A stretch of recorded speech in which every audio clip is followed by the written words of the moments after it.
boys and girls, welcome back to the bench. What you are looking at right now is the driver's side of the Buick GSX model that I'm building. And as you can see, I'm starting to lay out decals, and right here is an issue going around the door handle. So, before I put the other side on, what I am going to do is I'm actually going to slit that right there so it falls down on both sides. I don't know how I'm going to fix this.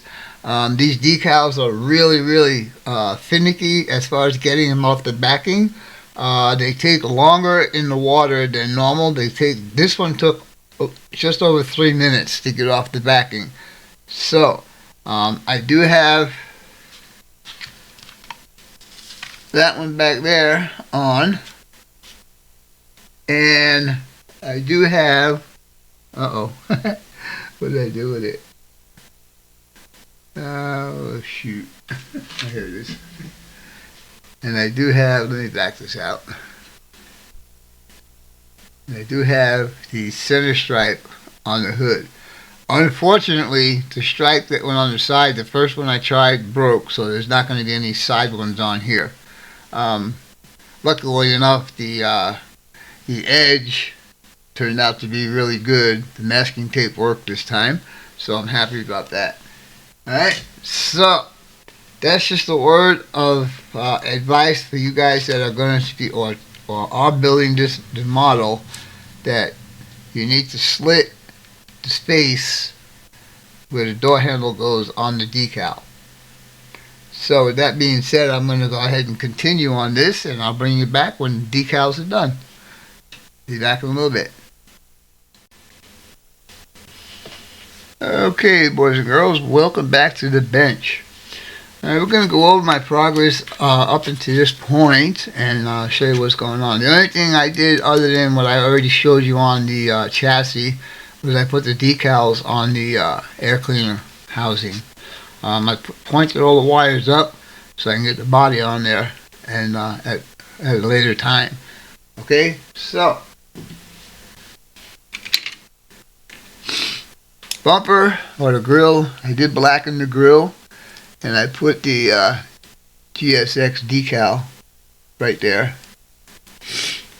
That's looking pretty good. I still have stuff to do with the lights, put all the headlight lenses in, paint the turn signal lights. Nothing done to the rear bumper. It's the way it is, Hood tachometer is installed with the decal. I know you're not going to see the decal because I couldn't even see it, but it's there. I'm really surprised I'm able to handle these little decals. Alright. The interior is the color I told you it was going to be, and it looks pretty good. I might shoot that with some medium clear, matte clear, just to knock some of the shine down. Steering wheel. Alright, now take this out of here.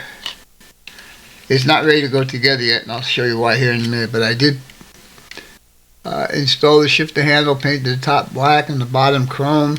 Put the seat belts in there like I said I was going to do. I know they don't look good, but I just didn't feel like messing around with doing seat belts and so on.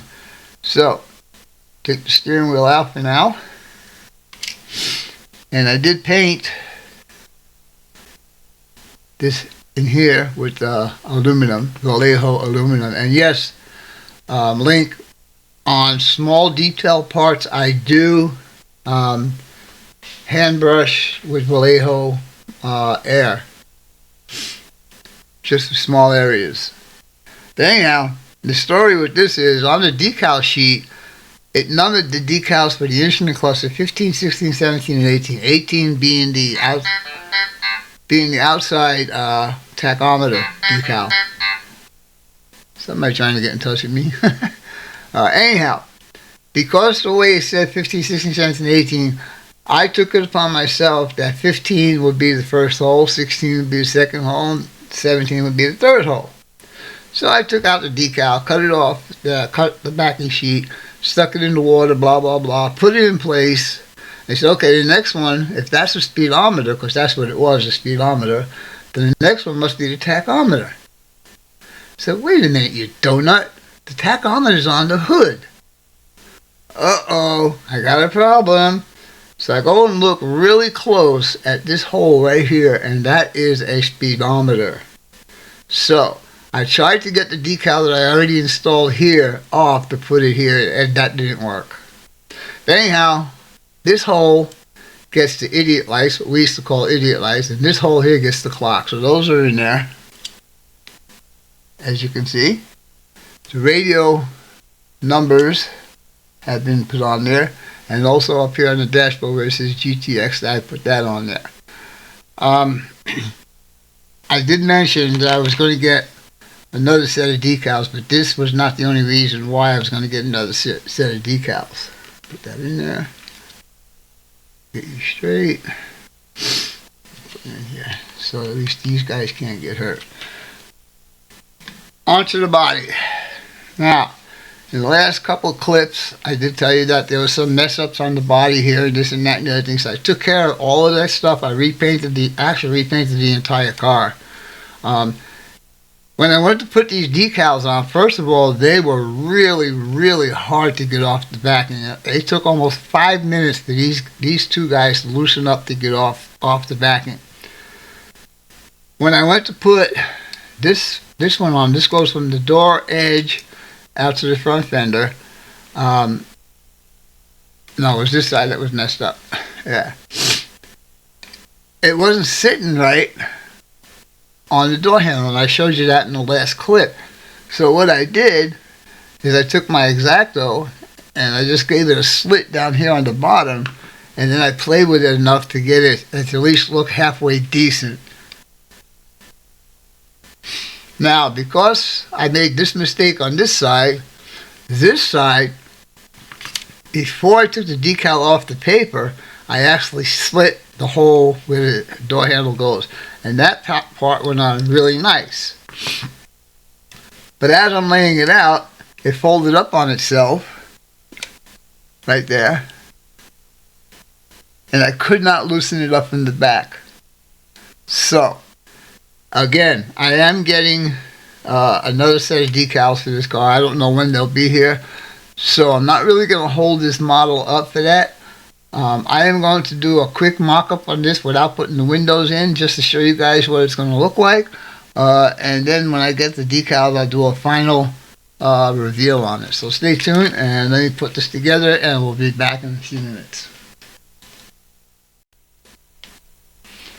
Okay, boys and girls, what you're looking at right now is a overhead shot of the engine compartment.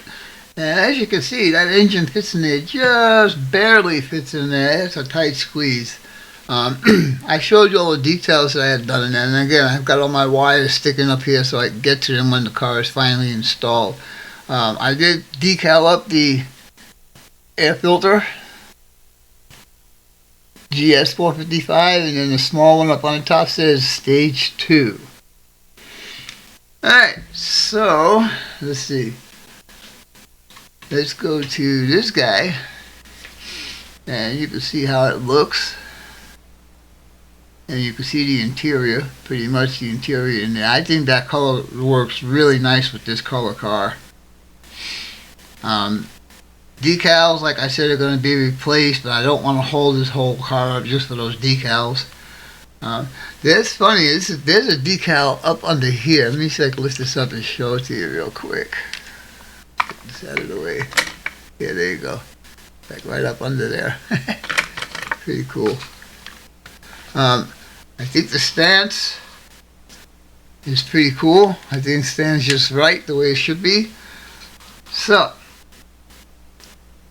once the front and rear bumpers are... Now, I noticed on building these cars, my own personal opinion, it's easier to get the chassis and the interior in the car before you put your front and rear bumpers on. Because when you let me back this out. When you put those bumpers on, you restrict on how wide you can spread the body to get the chassis in there. So I do that as my last part of the build. But anyhow, this is it. 1970 Buick GSX 455 Stage 2. Alright, boys and girls, hope you enjoyed this video, and as always, your questions, comments, input, subs, shares, and likes are always welcome. For now, that's all, folks. Pit Stop Scale Model Garage out for now. Toodles!